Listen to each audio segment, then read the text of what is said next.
সময় সকাল 10টা বা এর আশেপাশেই হয়ে যায়। থাকা খাওয়া, পর্যটকদের থাকা খাওয়ার জন্য সোনাইদিয়া দ্বীপে তেমন কোনো ব্যবস্থা নেই।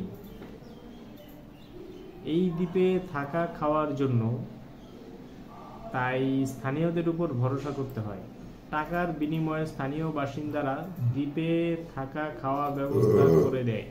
চাইলে সেখানকার বন বিভাগের অফিসে রাত্রি যাপন করতে পারেন। এই জন্য কর্তৃপক্ষের অনুমতি লাগবে।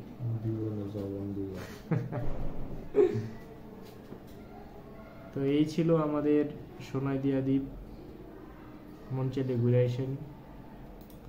তো চলেন এখন আমরা চলে যাই রামু বৌদ্ধ বিহারে।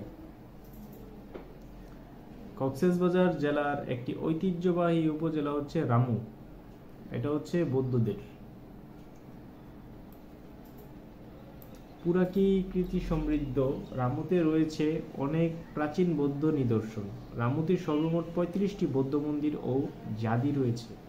রামুর উত্তরা মিঠাইছড়ির পাহাড় চূড়ায় রয়েছে গৌতম বুদ্ধের 100 ফুট লম্বা সিংহাসন মূর্তি। আর মাত্র 2 কিলোমিটার অদূরেই কেন্দ্রীয় সীমাহীন নতুন করে নির্মিত হয়েছে। কিছুটা দক্ষিণে এগিয়ে গেলে রয়েছে নজরকাড়া লালচিং ও সাদচিং বৌদ্ধবিহার।